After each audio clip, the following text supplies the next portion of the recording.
македонското револуционерно движење од крајот на 19-тиот и почетокот на 20-тиот век, многу малку македонски револуционери ја имаа можноста да поминат низ сите бурни историски години на борби, падови и подеми, надежи и разочарувања и конечното остварување на македонскиот сон, создавање на независна македонска држава. Таа животна врвица ја помина македонскиот гемиџија, анархист, револуционер, разузнавач, национал-револуционер, писател, научник, интелектуалец, пратеник и министер во првата македонска влада, Павел Шатев. Павел Поцев Шатев бил роден на 15 јули 1882 година во Кратово. Во учебната 1892-1893 година се запишал во прв клас во Скопската прогимназија. За време на школувањето во Скопје, негов учител му бил и македонскиот револуционер Пере Тошев. Откако ја завршил прогимназијата, во 1896 година, Павел Шатев го продолжил своето образование во Солунската екзархиска гимназија. Веќе во почетокот на 1897 година, тој учествувал во ученичкиот бунт во гимназијата и започнал да ги согледува состојбите во македонското револуционерно движење, каде се манифестирала поделеност во тие години. Шатев во своите спомени таквата конфронтираност ја дефинирал како борба меѓу сепаратисти и екзархисти. Се однесуваше за еднината на Македонија. Според едните, сепаратистите, спасот на целокупна Македонија при постоењето на толку претенденти, бугари, срби, грци и албанци, беше во автономниот принцип. За нив, единственото правилно решение на македонското прашање беше автономна Македонија во границите на Турската империја. Според другите, Бугарија била доволно силна за да ја завладее цела Македонија и нема зошто да се говори за некаква автономија. Принципот на автономна Македонија легна во основите на ВМРО, која што зеде немало учество во солунските борби. Павел Шатев е една од најголемите фигури во македонското револуционерно и ослободително движење. Тој е еден од најголемите македонски национални револуционерни дејци, политичар и државник. Исто така треба да се одбележи дека Павел Шатев е присутен, односно е сведок, речиси на сите назначени настани од македонското револуционерно миното, или поточно тој е сведок на растежот, на оформувањето на револуционерната физиономија на македонската револуционерна организација, а се разбира и на нејзините превирања и идеолошки поделби во самата организација. Личноста на Павел Шатев исто така е голема во однос на неговите творечки, односно историографски пишувања. Тој е плоден новинар, публицист, а во неговата оставнина има голем број на необјавени ракописи од историското минато на Македонија или поточно од македонското револуционерно движење и може да се смета дека тој е на некој начин прв македонски историограф кој што пишува на научна основа за македонските проблеми. Тој, потекнувајќи од едно трговско семејство, кое што за времето од неговото детство, нели, му овозможувало едни, можеби тоа е еден дел од, нели, од факторите за да се профилира неговата личност таква каква што е, му овозможувало да расте во едни поимотни услови, значи да може да се школува, да се искористи тој негов природен потенцијал. Факт е дека тој е човек кој што исклучително е способен за конспирација. Тоа се докажува уште во неговите младешки години како анархист, нели, што е конспиративно делување. Понатака во неговата зрела фаза, позрела фаза од животот, способноста да се изгради еден респект пред очите на широкото македонско ослободително и револуционерно движење, значи доволно кажува за неговиот капацитет, за неговиот профил. Овој негов богат животен пат може да се подели на 3 периоди. Првиот анархистички, односно неговото учество во копањето на и минирањето на Отоманската банка во Цариград во 1902 година, а се разбира и на учеството во познатите солунски атентати како член на кружокот на гемиџиите во 1903 година. Во Солунската гимназија, Павел Шатев започнал да ги прави првите револуционерни чекори и читал книги од руски и бугарски автори, како и дела со социјалистичка содржина. Младиот Шатев со внимание ги следел настаните во Македонија и бил воодушевен од херојското држање на поединци во Виничката афера во 1897 година и посебно чинот на саможртвата на Јосиф Даскалов. Кога се запишал во 7 клас гимназија, поттикнат од револуционерните вриежи, се зачленил во револуционерниот ученички кружок. Тоа се случило во 1900 година. Но поради постапките на некои членови, брзо се разочарал од неговата работа и престанал да оди на состаноците. Во сознанието на Павел Шатев се формирале нови идеи и мисли за тоа во кој правец да ја насочи својата револуционерна активност. Во истата 1900 година, Шатев веќе се зачленил во оделен терористички кружок во Солун, во кој членувале Орце Попорданов и Константин Кирков, соборци и пријатели во судбоносните години кои доаѓале. Всушност, Орце Попорданов и Димитар Коштанов го зачлениле Павел Шатев во терористичкиот кружок кој го носел името Гемиџии. Кон крајот на 19 и почетокот на 20 век, македонското прашање било едно од последните нерешени државни и национални прашања во Европа. Таквиот развој на нестаните предизвикал во Македонија да се појават голем број на револуционерни организации кои што се бореле за ослободување на Македонија. Независно од останатите групи во македонското револуционерно движење и особено внатрешната македонска револуционерна организација, се појавил еден кружок кој што прераснал во поголема вооружена група и кој што го добил името Гемиџии. Појавата на овој кружок била резултат исто така на различните гледишта и барања за решавање на македонското прашање. Причината за појава на вакви групи и особено на гемиџиите е тоа што големите светски сили и Европа не обрнувале некое поголемо внимание за решавањето на македонското прашање. Под влијание на тие идеи, особено од Швајцарија и од различната анархистичка литература, македонските револуционери групирани во кружокот на гемиџиите се подготвувале еден подолг временски период за изведување на некои посериозни терористички акти, атентати, пред се насочени против интересите на европскиот капитал во Македонија. Името Гемиџии си го дадоа самите атентатори. По тоа име, вообичаено во разговори, ги именуваа оние кои што се имаа простено со животот, од кои што ништо добро не очекуваат и пуштени во животното море, со цел или да добијат, или на крајот на краиштата да ја изведат гемијата, коработ, на суво, на песокот.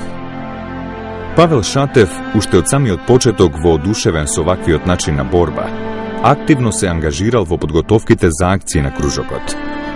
Затоа, за потребите на кружокот, Шатев на 2 пати од Цариград обезбедил 20 Наполеони.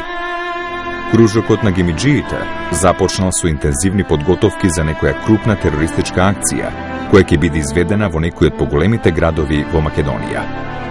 Изборот паднал на Солун, како најголем економски и политички центар во Македонија. Групата успеала да обезбеди да отвори берберски дуќан во близина на Отоманската банка во Солун, кој служел како параван за да се зацкрие копањето на тунел под самите темели на објектот. Гемиџиите ги поделиле своите работи.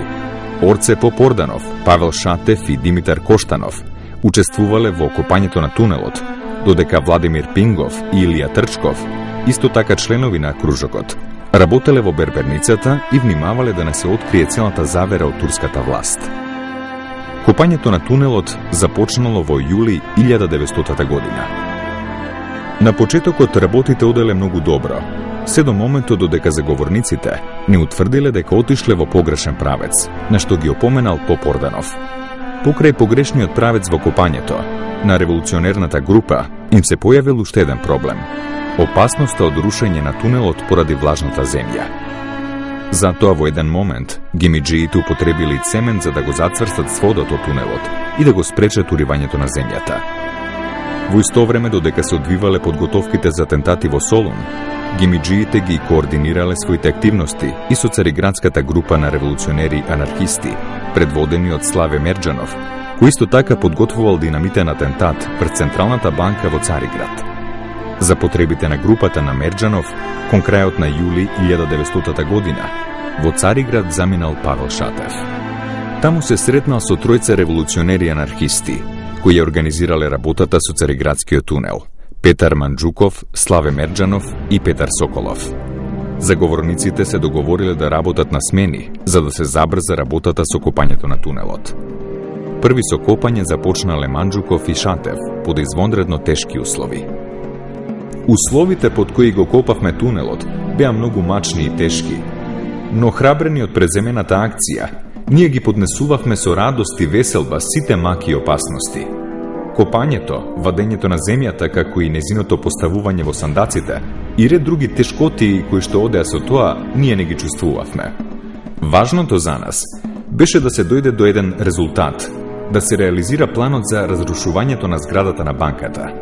И покрај многобројната шпионска мрежа, и покрај лошите услови под кои што се движевме во градот или привлегувањето и излегувањето од магацинот, ние не се плашевме толку од едно откривање од полицијата, јавна или тајна, отколку што се плашевме и речиси треперевме од некоја случајност која што можеше да открие се. Четворицата револуционери работеле во тунелот на неколку смени. Една смена работела по неколку дена, при што биле снабдени со доволно храна и вода за непречената физичка работа. Тунелот полека се доближувал до темелите на Отоманската банка. Додека Павел Шатев и Петар Манџуков го копале каналот, Славе Мерџанов и Петар Соколов се поврзале со Ерменскиот комитет, кој им ветел околу 100 килограми динамит за минирање на банката. Настаните укажувале дека акцијата ќе заврши успешно, затоа што и копањето на тунелот привршувало како резултат на влажната земја. Но наеднаш работите драматично се промениле, на штета на членовите на групата. Турската власт сосема случајно го уапсила Козаков, лицето кое го носило динамитот за минирање на Отоманската банка. По неговиот распит, полицијата ги уапсила Славе Мерџанов и Петар Соколов, а набргу биле уапсени и Шатев и Манџуков. По еден месец и половина во затворот во Цариград, кон крајот на 1900 година, Павел Шатев и неговите соборци биле ослободени со посредство на бугарскиот трговски агент Иван Гешов. Шатев бил интерниран во неговото родно место Кратово. Поради долгото отсуство од дома, младиот гемиџија немал пари и затоа од Солун во придружба на турски запти и стражари се упатил кон Скопје. Турската власт веќе го имала забележано Павел Шатев како опасен елемент и затоа во Скопје морал да остане околу 2 месеци, се до февруари 1901 година, каде секој ден редовно морал да се пријавува кај локалните државни органи. По ова преку Куманово, во придружба на стражар бил испратен во родното Кратово, каде исто така бил должен секој ден да се пријавува во локалната жандармериска станица. Средбата со неговите родители била трогателна, затоа што Шатев долго време бил излезен од родното место. Во месеците додека престојувал во Кратово, Павел Шатев се запознал со Владимир Карамфилов и Тодор Александров. Особено голема била дружбата со Тодор Александров, кого Шатев се обидел да го привлече во кружокот на гемиџиите. По известно време кратовскиот револуционер бил назначен за учител, но локалната турска власт, која имала сознание за неговата револуционерна активност, му забранила да учителствува. Во таква ситуација, Шатев се задржал се до почетокот на 1902 година. Повремено тој имал преписка и со Петар Манџуков, како и со некои од неговите другари гемиџии. По добиените сознание за опасност по неговиот живот, Павел Шатев го напуштил Кратово и побегнал во Бугарија. Преку Ќустендил заминал за Софија, каде се сретнал со Петар Манџуков и од него дознал за погибијата на Славе Мерџанов и Петар Соколов кон крајот на 1901 година, што представувало трагична вест за него, заради пријателството што се родило кон нив во месеците на заедничката револуционерна активност. Во тоа време Шатев дознал уште една непријатна вест.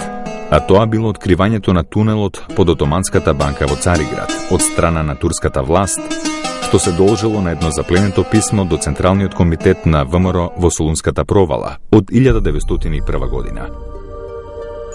Во услови на емигрантски живот, Павел Шатев во Софија се сретнал и се запознал со повеќемина македонски револуционери од ВМРО, меѓу кои Гоце Делчев и Јане Сандански. На Шатев особено силен впечаток му оставил Делчев и покрај различните методи и сваќања за начинот на револуционерната борба. Сепак, познанствата што Кратовскиот Гемиџија во тие години ги склопил со некои дејци на организацијата, ќе бидат од голема полза во текот на неговиот живот. Во почетокот на 1902 година, Шатев и понатаму останал преокупиран со мислата за големи индивидуални атентати, кои ќе го свртат вниманието на Европа кон состојбите во Македонија. Затоа тој повторно ги обновил врските со неговите другари од кружокот на гемиџиите. Во април 1902 година, Орце Попорданов се вратил од Швајцарија, советување од Борис Сарафов, за парична помош при евентуални терористички акции во Македонија. Охрабрени од тоа, Шатев, Попорданов и Манџуков започнале да подготвуваат планови за акција. Кон илегалниот кружок бил привлечен и Димитар Мечев, велешанец кој дотогаш работел во рудникот Перник. Членовите на кружокот се договориле Мечев да замине за Одрин и да ја испита можноста за динамитни атентати, додека Шатев останал во Софија, а Орце Попорданов заминал за Солун, да се поврзе со Владимир Пингов и Тодор Органџиев, кои се уште ја држеле берберницата под закуп. Во исто време, Орце Попорданов, како главен сподвижник на гемиџиите, успеал да ги привлече кон кружокот и велешаните Константин Кирков, Тодор Богданов и Илија Трчков. На едно од средбите на гемиџиите, Попорданов всушност ги истакнал вистинските цели на оваа група македонски револуционери. Ние ќе действуваме и ќе се мачиме да го реализираме замисленото. И од резултатот на нашата акција ќе зависи се. Ако останатите македонци по нас видат дека акцијата е добра и има успех, даде резултат, по своја иницијатива ќе следат и ќе отпочнат други подобни акции. Ако пак најдат дека нашата работа е безвредна и никој не наследи, нека идниот непристрастен историчар со црни букви ги одбележи нашите имиња или нашата акција. Тие кои што сега поминуваат за комитаджи и патриоти, нека им ги напишат имињата со златни букви, а нашите со јаглен. Гемиџиите во овој период започнале со трескавична брзина да барат експлозивни направи за тентаторските акции кои ги подготвувале. Преку Ќустендил и Кочанско, Павел Шатев се обидел да пренесе бомби и заради тоа повторно се вратил во Ќустендил. Во вториот обид, Шатев во градот внел околу 80 килограми Нобелов динамит за потребите на гемиџискиот кружок. Додека бил преокупиран со набавката на експлозивни средства, тој имал средби со Ефрем Каранов и Марко Секулички, негови сограѓани кои биле членови на ВМРО. Но гемиџиите немале само проблеми со набавката на динамит. Во август 1902 година, дел од членовите на кружокот се собрале во Софија за да ги разгледаат несогласувањата кои се појавиле со Централниот комитет на ВМРО и посебно со Иван Гарванов. Непријателствата на релација Гемиџи и ВМРО кулминирале поради тоа што раководството на организацијата се спротивставило на престојните терористички акции на кружокот.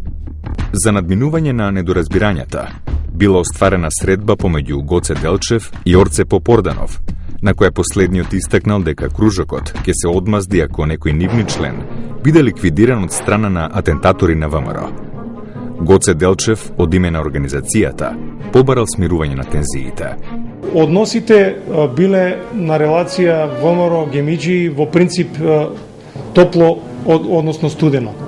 Таквата ситуација била предизвикана од противењето на внатрешната македонска револуционерна организација на начинот на действување по пат на атентати. Дури имало обиди одредени раководители на ВМРО да ги убедат членовите на кружокот на гемиџиите да се откажат од ваков начин на атентаторско действување. Непријателствата ескалирале до еден висок степен, дури се заканувала опасност од некои непријателства кои што можеле да имаат несогледливи последици.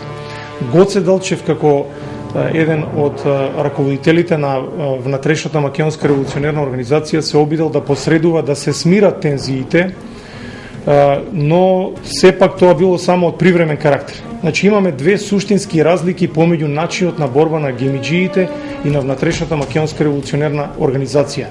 Додека ВМРО се подготвувала за сеопшто вооружено востание на целата територија на Македонија, гемиџиите, независно од ВМРО, сами планирале атентаторски акции во Солун и во Цариград со одредена група на македонски анархисти кои што и таму се подготвувале за атентаторско дејствување. Во меѓувреме, гемиџиите го продолжиле интензивното префрлување на експлозив преку различни канали. Преку редовните возни линии Белград-Софија, Софија-Цариград, Цариград-Солун, кружокот успел да пренесе поголемо количество на различен експлозив.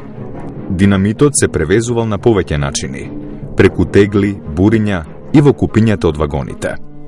Во Солун, кој бил одбран за место на атентаторските акции, кружокот откупил уште еден дуќан и го искористиле стариот тунел од 1900 година, за да го поврзат со новиот тунел под темелите на Отоманската банка.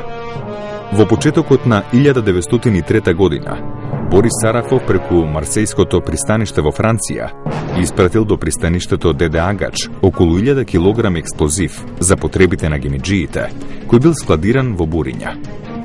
Наместо членови на кружокот, бурињата со експлозив биле подигнати од еден грк трговец и веројатно предадени на Иван Гарванов. По тој настан, односите помеѓу гемиџиите и Гарванов се влошиле до тој степен, што во секој момент можело да предизвика насилство помеѓу спротивставените страни. Овој неуспех не ги разочарал револуционерите анархисти, кои продолжиле да бараат начини за повторно пренесување на поголеми количини на експлозив од надвор во Солун. Преку востановениот канал од Кюстендил, гемиџиите во Солун префрлиле околу 200 до 250 килограми мелинит експлозив. Во тој правец, како резултат на разговорите, привремено биле смирени непријателствата со ВМРО.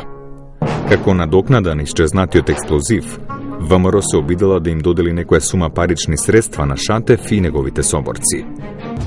Гоце Делчев по неколку дена ни соопшти дека представништвото на ВМРО ќе може да не услужи со една поголема сума и ние да не брзаме со исполнувањето на подготвената акција. Преку Туше Дели Иванов и Димитар Стефанов ние добивме 250 турски лири, но пред задграничното представништво земавме обврска дека ќе чекаме најмногу 8 месеци, бидејќи ВМРО сакала преку Солун да внесе поголемо количество на пушки од Грција, неопходни за некои револуционерни реони. Тоа се знаеше и од Централниот комитет и од нашите другари во Солун. Тие 250 турски лири му се поверија на Димитар Мечев. Во текот на првите месеци на 1903 година, Павел Шатев заминал за селото Саса, Кочанско, откаде со помош на Тодор Александров пренесувал експлозив во Солун за потребите на кружокот. За време на својот престој во Кочанско, во зимата 1903 година, Шатев се сретнал со Тодор Александров, Борис Сарафов, како и со локални дејци на ВМРО, со кои разговарале за престојното востание што било подготвувано од организацијата. Во февруари 1903 година, Павел Шатев добил известување дека експлозивот кој бил собран и складиран во Велес, неговите другари соборци полека го пренесувале во Солун. Со лажен пасош на име Георги Манасов, во февруари 1903 година, Шатев пристигнал во Солун. Тој и неговите соборци од кружокот веднаш поставиле околу 200 килограми Нобелов динамит по темелите на Отоманската банка во веќе ископаниот тунел. Подготовките на динамитните атентати во Солун се наоѓале пред самиот крај. Големото количество од 1000 килограми динамит пропадна, а целото количество со кое што сега располагавме, стари нов мелинит, беше околу 300 килограми. Од него околу 250 килограми се постави под банката, а од останатото количество јас земав 11-12 килограми, определен за изгорувањето и минирањето на параходот, а со останатите 20 до 25 килограми се приготвија 70 до 80 бомби. Според сеќавањата на Павел Шатев, неголема логистичка поддршка за изведувањето на солунските атентати, гемиџиите добиле од македонскиот револуционер Борис Сарафов. Пред судбоносните денови, членовите на кружокот си ги поделиле задачите и врз основа на договорот Шатев требало да го минира и потопи францускиот брод Гвадалкивир, но без цивилни човечки жртви. Во деновите на исчекување, гемиджиите помеѓу себе разговарале за нивните судбини и за тоа што ќе се случи со нив. Еден ден, додека се шетале низ крајбрежниот дел во Солун, Павел Шатев и Константин Кирков разговарале за тоа како ќе ги завршат своите животи по терористичките акции. Шатев го застапувал гледиштето дека не мора да се загине по секоја цена во акцијата, туку само во крајна нужност. Но Кирков веќе одамна имал решено да загине и ништо не можело да го поколеба во таа своја одлука. Во такво расположение дошол толку долго чекуваниот ден на атентатите. На разделбата со своите другари, Павел Шатев одржал краток говор. Помалку над морето ќе се развее црно-црвеното огнено знаме на смртта, а вие, гемиджиите, ќе го отворите и ќе го водите судирот. За резултатот и последиците нема што да мислите. Нека оценува историјата. На 28 април 1903 година, Павел Шатев со куферче во раката влегол заедно со другите патници на бродот Гвадалкивир. Експлозивот го активирал во моментите кога бродот отпловил неколку стотина метри од брегот. По експлозијата, Гвадалкивир започна забрзано да тоне, а пламени јазици ја опфатиле целата површина на бродот. Цивилни жртви немало и сите патници биле спасени од чамци кои брзо стасале од брегот. По враќањето на брегот, Павел Шатев одседнал во еден солунски хотел и размислувал што да прави понатаму. Средбата со другарите соборци била невозможна и затоа тој решил да го напушти градот. Без проблеми се качил на возот Солун-Скопје. Патувањето се одвивало нормално, но на Скопската железничка станица бил одведен во полициска станица и во придружба на стражар бил вратен во Солун. На станицата го пречекал потпол мрак. Атентатите биле во полнек. Во градот насекаде се чувствувале страф и несигурност. Преку целата ноќ продолжија жестоки и крвави сцени. Македонците ги фрлаа своите бомби, речиси така како што се фрлаат букети во време на празникот на цветињата. Силни топовски пушчани грмежи ги огласуваа динамитните експлозии. Сите заговорници беа избиени со исклучок на неколку апсини од властите. Веднаш по пристигнувањето на железничката станица, Павел Шатев бил спроведен во Солунскиот затвор. На 23 април, Шатев бил изведен на првото сослушување, при што побарал од поротата да му се суди во Франција, затоа што Гвадалкивир бил француски брод. Во текот на постапката, кратовскиот гемиджија го одрекувал својот вистински идентитет и се обидувал да докаже дека Георги Манасов е неговото вистинско име. За судењето во кое покрај Шатев биле обвинети и други луѓе, постоел голем интерес, така што целата постапка е следел и францускиот конзул во Солун. Во текот на распитот, кој траел 25 дена, Павел Шатев бил сместен во затворот Беас Куле, каде што имал можност да го види гемиджијата Георги Богданов, кој веќе почнал да го губи разумот поради жестоките измачувања. По обсежната истражна постапка на 6 јуни 1903 година, воениот суд во Солун пред преполната сала на обвинетите гемиджии им изрекол смртни казни. Веднаш потоа Павел Шатев бил префрлен во централниот затвор Еди Куле, каде го чекал извршувањето на смртната казна. Во долгите денови на исчекување, кон крајот на јуни 1903 година, Павел Шатев во Еди Куле се сретнал со Иван Гарванов, кој исто така бил осуден на заточение. Започнале жестоки кавги помеѓу Шатев и Гарванов, со меѓусебни обвинувања околу атентатите, исчезнувањето на експлозивот, пошто Гарванов 2 недели воопшто не зборувал со гемиджијата. Сепак со тек на време, двајцата револуционери повторно ја обновиле комуникацијата и пак започнале да се водат дискусии помеѓу нив за сите настани во Македонија и состојбите во македонското револуционерно движење. Во затворот Еди Куле, Шатев останал уште еден извесен временски период. Во април 1904 година, турскиот султан прогласил амнестија за политичките затвореници во империјата но Шатев и понатаму останал затворен во Солунскиот затвор. По известно време, на 23. април 1906 година, Павел Шатев со уште околу 150 затвореници, осудени на смрт, во окови го започнал долгото и тешко патување кон Либија, областа Фезан, односно градот Мурзук, каде требало да го продолжи издржувањето на затворската казна или смртната пресуда. Патешествието започнало со патување на бродот на линијата Солун, Кавала, Измир, Крит, Африкански континент. По речиси 2 месеци, Павел Шатев со околу 50 мина затвореници пристигнал во градот Триполи, каде останал до 23. јуни 1906 година. Од тој ден, затворениците го започнале своето патување кон внатрешноста на Либија, низ песочни предели, слабо населени места, надвор од цивилизацијата и со една неиздржлива мака, недостатокот на вода за пиење. Секојдневното патување било исполнето со неопислива жештина, а под зраците на африканското сонце, жетта ги измачувала Шатев и неговите другари. Маките на затворениците, низ негостолюбивите либиски пустински предели, уште повеќе се зголемувале со измачувањата од стражарската придружба, која не им дозволувала да им бидат извадени оковите.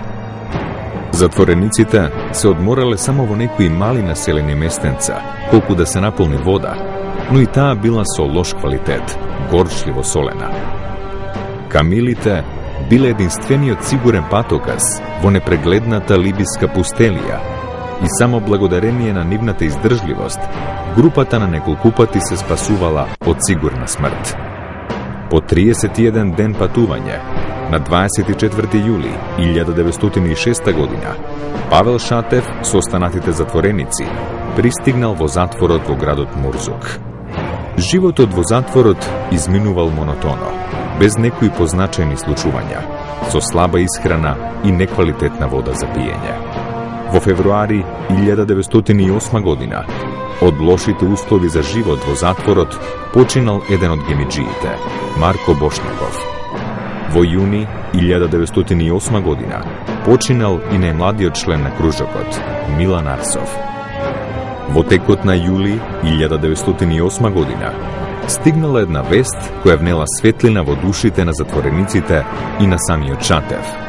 Султанот прогласил амнестија на сите политички затвореници во Отоманската империја. На радоста на Павел Шатев и немало крај, повторно враќање во родната Македонија. Во екот на подготовките за враќање дома, Шатев и неговите другари направиле несекојдневен потек. Една вечер, тие ги откопале труповите на нивните мртви другари и им ги отсекле нивните глави за да ги вратат во нивните родни места во Македонија. Ноќта беше ведра, месечината силно светеше. Сенките од дрвјата и застрчените долги ѕидишта на градските ѕидини му придаваа на местото таинствен изглед. За кусо време песокта беше префрлена настрана. Се појавија труповите. Тие беа уште нераспаднати, беа цели. Реата се повеќе се зголемуваше. Никако не можевме да ги понесеме телата, затоа што немавме како и каде да ги скриеме. Коските не можевме да ги прибереме, затоа што уште беа со месо. Не остануваше ништо друго, освен да ги понесеме черепите на умрените. Вчас ги извадивме ножовите, ги отсековме главите. По неколку минути пак почнавме да ги покриваме труповите со песок. Главите останаа надвор. Ги прибравме во посебни торби и ставени на рамења право дома. Утредента, откако ги залеавме со јодоформ, ги ставивме во 2 тенеќени кутии што херметички ги затворивме. Тие беа веќе готови, а ние спокојни. Патувањето на Павел Шатев до Македонија траело до почетокот на октомври 1908 година, кога тој пристигнал во Солун. По известно време пристигнал во Кратово и по 5 години отсуство се видел со неговото семејство.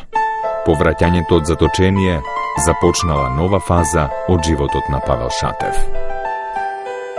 Откако се одморил дома, Павел Шатев заминал да студира во Белгија.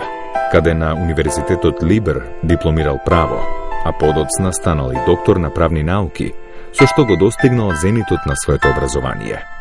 Потоа Шатев заминал во Софија и во предвечерието на Балканските војни започнал со анализа на македонското прашање и со интензивна публицистичка активност, што ќе го следи до крајот на животот.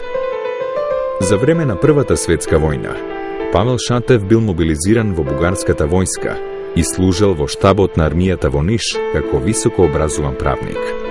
Во 1919 година тој се оженил со Вера Мрмева од Прилеп, со која му се родиле двете ќерки, Милка и Нада. Но тоа не го смирило револуционерниот дух на Павел Шатев. По победата на земјоделската партија во Бугарија во 1920 година, бугарскиот премиер Стамболиски го назначил Шатев за окружен управител во градот Крџали, додека во 1921 година отворил и адвокатска канцеларија во Софија. Во овој меѓувоен период, Павел Шатев се повеќе се интересирал за состојбите во македонското револуционерно движење и покажувал интерес за повторно вклучување во него. Македонската емиграција после Првата светска војна во Бугарија навистина е многу бројна. Се цени дека е тоа бројка некоја над 300.000 емиграција. И најнормално е тука, на тоа тло, да бидат и најголемите активности на политички и на револуционерен план за ослободување на Македонија. Во сите тие променети услови и еден од најпознатите македонски револуционери, нели, со анархистички предзнак, Павел Шатев, доживува една нова фаза во неговиот револуционерен живот. Значи, неговата можеби и биолошка возраст, неговата интелектуална зрелост, во меѓувреме тој дипломира правен факултет, докторира на правни науки, нели, на европските универзитети, се оддава на адвокатска дејност, на интелектуална работа. Тој од еден анархист, гемиџија, сега веќе во новите услови, значи бара сообразување со новото време и преоѓа во борба за легален принцип на водењето на борбата за ослободување на Македонија. Политичката активност на Павел Шатев е мощна, значајна во активностите во редовите на македонската емиграција во Бугарија по Првата светска војна, каде што тој веднаш се вклучува во основањето на Македонската емигрантска федеративна организација во 1921 година и на основачкиот конгрес, како искусен и почитуван македонски деец. Тој е избран за председател на конгресот, кој се застапувал платформата за создавање на Македонија во незините етнографски и географски граници како самостојна политичка единица. Павел Шатев во рамките на братствената организација, односно на Сојузот на македонските добротворни братства, заедно со Славчо Ковачев, односно Владислав Ковачев, се залагаат за решавање на македонското прашање како една федеративна Македонија, во смисла и на внатрешно уредување федеративно, во смисла и на една политичка единица која што ќе биде понатаму обединителна алка за една балканска федерација. И за да нема недоразбирања меѓу ентитетите во Македонија, се залагаат за секоја етничка заедница да си има свој представник без разлика на незината бројност, значи во тој врховен федеративен комитет. Притоа, тој ќе влезе во помирителната комисија, во редовите на македонската емиграција, во судирите со израчниот комитет на македонските братства во Софија, одигрувајќи ја многу значајната улога за обединување и помирување на македонската емиграција со цел таа заеднички да се застапува пред европските форуми за ослободување на Македонија и за создавање на самостојна политичка единица на Балканот. Условно речено, оној дел од десницата во легалното движење тешко ја прифаќа оваа платформа. Тука има исто еден интересен момент. При нашите истражувања во дневникот на еден од масоните од македонското револуционерно движење, Ефтим Спространов, за оваа поведение на Павел Шатев, тие не можат да најдат објаснување. Значи, доктор Владимир Руменов и Ефтим Спространов, како масони, за тоа што очекувале дека и тој ќе влезе во некоја, нели, предпоставувам, нели, веќе однапред подготвена шема како ќе се излезе на овие конференции, на овие собири. И тука споменува Спространов зошто Шатев така се однесува кога и самиот тој е, нели, во наводници, и самиот тој е зидар, буквално така стои реченицата. Не само што тоа не е моделово прилог на балканските држави, но не е моделово прилог и на, нели, на великите сили. Во 1921 година Шатев бил еден од основачите на Македонската емигрантска федеративна организација, МЕФО. Токму во тоа време, прекалениот македонски револуционер од Кратово презел чекори во неговите активности, кои ќе имаат пресудно влијание врз него како македонски деец. Во 1922 година за прв пат остварил контакт со советските безбедносно-разузнавачки служби. Контактите со советите Шатев ги остварил преку агентите на ГПУ Борис Николаевиќ и Борис Шпак. Советскиот сојуз ваквите први контакти со Павел Шатев ги остварил заради неговиот интерес за соработка со автономистичката ВМРО, но услов за тоа било престанување на непријателствата во македонското револуционерно движење и неговото обединување под знамето на ВМРО, која комунистичката власт во Москва ја сметало како најмоćна македонска организација. За да се оствари влијание во ВМРО, а и да се привлече истата кон интересите на Советска Русија, агентот Борис Шпак разговарал со Павел Шатев, на кого му било укажано да оствари средба со Тодор Александров. Со посредство на Михаил Монев, Шатев се сретнал со својот стар познаник Тодор Александров во Горна Џумаја, при што му предочил дека советите се спремни да ја понудат парична и друга помош на ВМРО. Александров се согласил да започнат преговори помеѓу ВМРО и представници на советската власт. Во мај 1923 година, заедно со преговарачите на ВМРО Михаил Монев и Димитар Влахов, во Виена заминал и Павел Шатев, а се со цел да се продлабочат разговорите со Советскиот сојуз. За поуспешна соработка на ГПУ и Советскиот сојуз, во Софија било формирано и трговско биро, каде преку Борис Шпак Шатев давал податоци за советските служби околу состојбите во македонското револуционерно движење. Преговорите помеѓу различните македонски организации за обединување во рамките на ВМРО завршиле со потпишувањето на Мајскиот манифест во 1924 година. Шатев ги имал следниви информации за овој настан.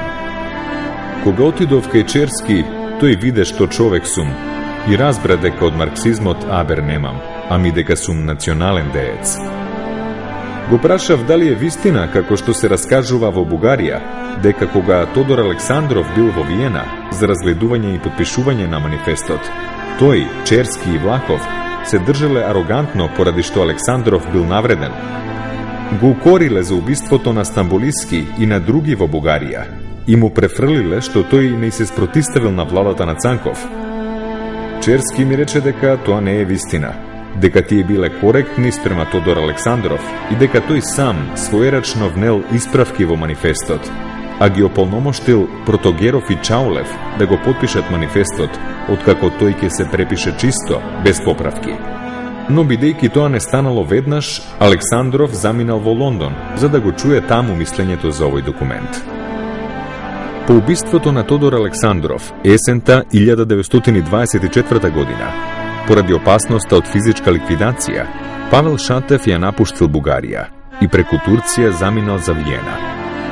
Во септември 1925 година, во Виена заедно со Димитар Влахов и други македонски дејци, Шатев учествувал во создавањето на организацијата ВМРО Обединета. По незиното основање, тој станал редактор на весникот Македонско дело, каде објавувал статии кои го обработувале македонското прашање. Во периодот октомври-ноември 1927 година, Шатев заедно со Влахов и Георги Занков заминал во Москва, каде зел учество во прославата на 10 годишнината од Октомвриската револуција.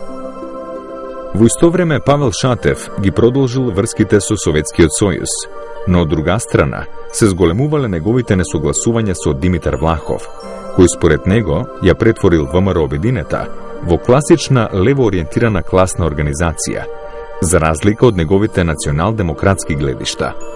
Во април 1928 година, Павел Шатев заедно со целото раководство на ВМРО Обединета се преселил во Берлин, Германија. Набрзо во јули 1929 година се одржала конференција на организацијата, на која Шатев отворено се произнел против Влахов и неговото членување во Централниот комитет на ВМРО Обединета, поради принципиелни разлики во поглед на целите и начинот на функционирање на Обединетата. Во спорот се вклучиле и Черски како представник на Советскиот сојуз и Коминтерната, како и Ѓорги Димитров, кој се наоѓал на чело на Балканскиот револуционерен центар, кој застанале за Димитар Влахов. Откако увидел дека нема да може да ги оствари своите барања за промени, Шатев заминал во Цариград, каде во октомври 1929 година одржал конференција и заедно со Михаил Герџиков и други постари македонски револуционери оформиле национал-револуционерна струја во ВМРО Обединета. Но тоа не ги решило спротивностите и разликите со Влахов, кои продолжиле и во наредните години. Павел Шатев останал во Цариград до 1931 година, каде живеел во многу сиромашни услови и покрај обидот на Черски да му даде парична помош преку советското дипломатско представништво во Турција. Истата година, поради неподносливата положба во Цариград, Шатев решил да се врати во Софија, каде се вработил како судски инспектор во едно државно предпријатие. За да се издржува себе и своето семејство, во јули 1934 година, Павел Шатев станал адвокат во адвокатската канцеларија на Иван Талев. Во меѓувреме, Шатев се оддал и на публицистичка активност и пишувал статии и книги кои се однесувале на настани личности од историјата на Македонија. Во 30-тите години Павел Шатев заедно со група истомисленици испратил неколку документи до меѓународната јавност во кои барал правилно решавање на македонското прашање. Во 1933 и 1938 година, заедно со Туше Дели Иванов и Божин Проданов, се обратил до меѓународната јавност и побарал да се реши македонското прашање со создавање на независна македонска држава.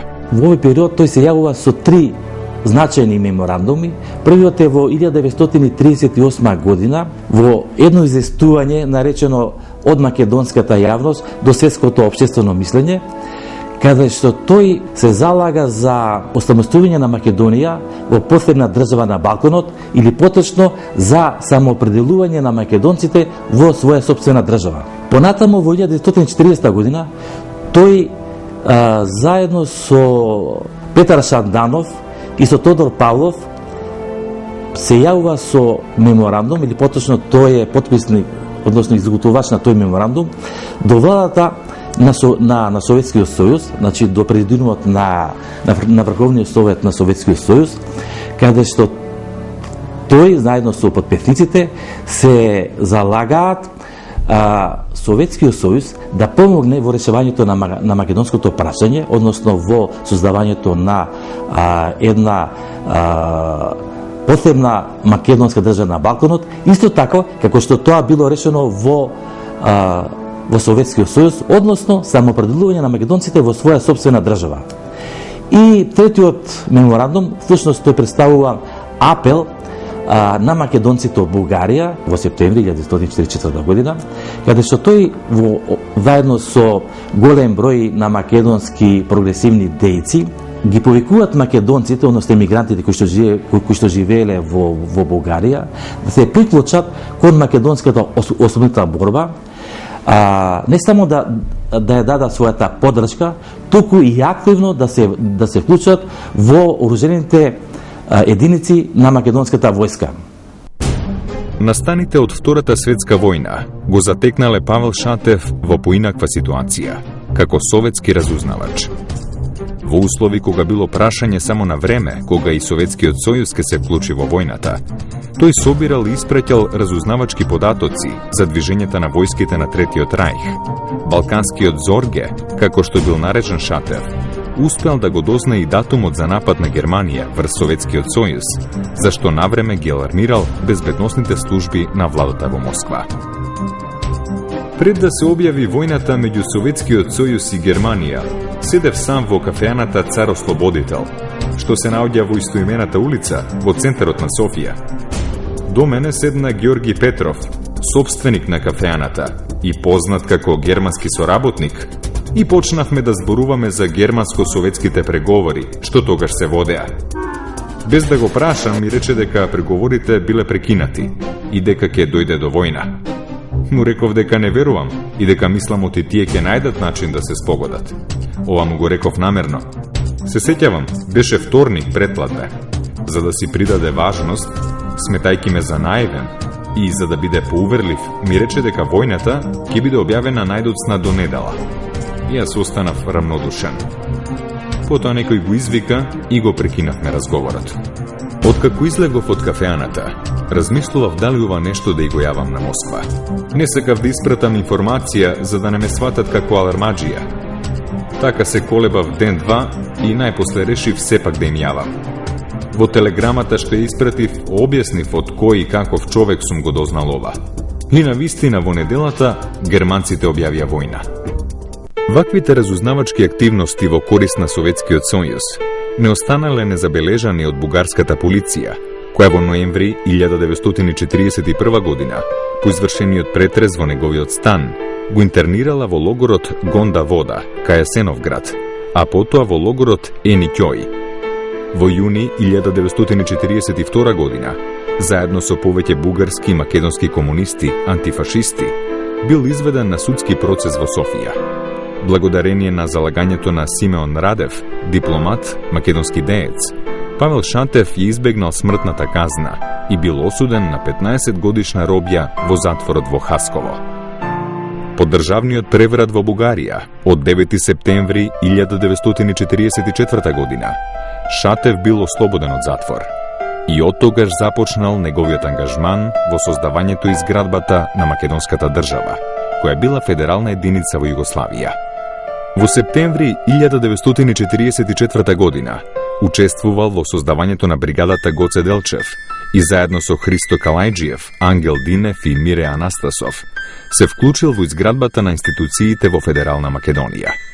Во октомври 1944 година, заедно со Крсто Гермов Шакир, Александар Мартулков и други стари македонски револуционери, дошол во Македонија и се вклучил во државно-политичкото раководство.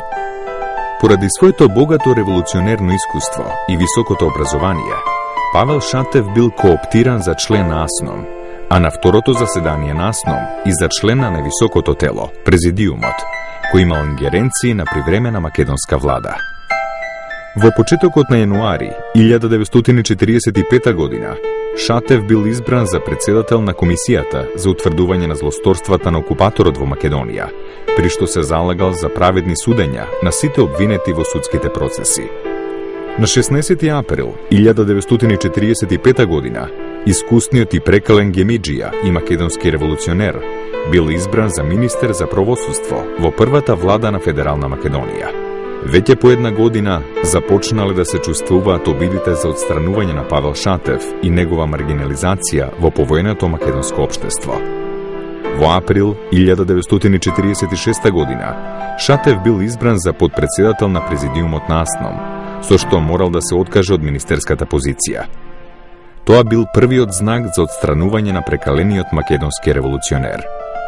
До крајот на животот и неговото учество во општествено-политичкиот живот во Македонија, Павел Шатев извршувал и функцијата пратеник во Народното собрание на ФНР, каде често дебатирал за начинот на решавање на македонското прашање и историјатот на борбите за остварувањето на македонската државност.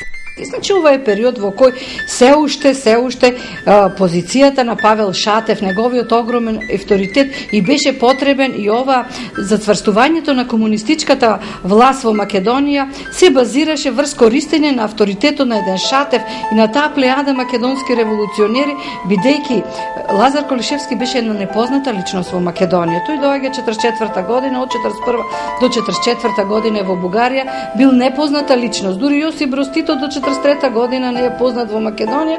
После Авно и после крајот некаде 43 година почнува да се изградува систематски преку партискиот агитпрот култот на Јосип Брз Тито. Тука идеал за македонскиот народ бе еден Димитар Влахов, еден Павел Шатев, значи еден Алексо Мартулков, сосема други личности кои беа докажани во национално-ослободителното движење на македонскиот народ од Илинден се до победата на НОБ. Значени такви интелектуалци. И ова партиско југословенско раководство го искористи авторитетот на еден Павел Шатев и на неговите соборци за да ја затврсти својата власт. Да им каже на македонците, еве, заедно со нас комунистите се такви личности кои целиот живот го посветија на борбата на Македонија. И Павел Шатев всушност беше злоупотребен од комунистичката власт за таа да ја затврстне нејзината власт, нејзината позиција. А постепено кога комунистите се зацврснаја, ја усвоја власта, овие личности кои бараа нешто друго, кое не кореспондираше со интересите на Политбирото на ЦК-КПЮ и на Јосип Броз Тито, полека еден по еден беа отстранувани. Така 46 година, негде летото, кога се држеше Сесловенскиот конгрес во Белград, Павел Шатев и Венко Марковски разговарале со своите пријатели Тодор Павлов, Червенков, значи Поптомов, бугарската делегација со кои го покренуваат прашањето како да дојде до обединување на Пиринскиот и Вардарскиот дел од Македонија. Че за нив секогаш останува најсуштинско, најбитно македонското национално прашање. Дури и Павел Шатев, иако беше еден од разузнавачите на советската служба, тој целиот живот остана непартиен. Неговото гесло секогаш беше дека македонското национално дело мора секогаш да остане чисто од тугите влијанија, чисто и од идеолошките влијанија. И затоа тој до крај на својот живот остана непартиен, беше антифашист и демократ од европски формат. Еден од првите сигнали за непожелноста на Шатев во македонскиот државен врв бил еден настан што се случил во 1946 година. Имено летото 1946 година на Сесловенскиот конгрес во Белград, Павел Шатев се сретнал и разговарал со бугарската делегација, во која влегувале Вълко Червенков, Владимир Поптомов, Тодор Павлов и Штер Јотанасов. Тоа било забележано од Александар Ранковиќ, кој за тоа го известил председателот на македонската влада Лазар Колишевски. Заради тоа Шатев влегол во остра расправија со Колишевски, истакнувајќи дека неговата средба била со видни комунисти кои имале голема заслуга за општо словенската солидарност. Веднаш потоа Павел Шатев бил разрешен од должноста под председател на президиумот на АСНОМ. Веројатно е дека југословенските и македонските државно-политички кадри не биле задоволни од тоа што Шатев им замерувал на македонските авторитети за претераната сервилност кон официјален Белград и обвинувањата врз старите македонски револуционери од Бугарија дека се михајловисти, сепаратисти и фашисти. Згора на тоа, југословенските тајни служби забележале дека Шатев сметал дека единствено создавањето на Југословенско-Бугарска федерација трајно и правилно ќе го реши македонското прашање. Во ноември 1947 година, поради семејни причини, Павел Шатев заминал во Софија и таму повторно се сретнал и разговарал со Поптомов, Павлов и Јатанасов, што само му го изголемувало гревовите кај службата за државна безбедност на Југославија. Резолуцијата на Информбирото во јуни 1948 година не го изненадила Шатев, иако тој од порано бил советски разузнавач и овој документ не оставил посебен впечаток кај него. На 16 јуни 1949 година во Загреб, во моментите кога одел кај своето семејство, Павел Шатев бил уапсен, му бил одземен пратеничкиот имунитет и веднаш бил доведен во Скопје, каде бил сместен во зградата на државната безбедност. Започнал период на постојани испитувања од агентите на државната безбедност, кои се обидувале да го обвинат Шатев за соработка со советските служби.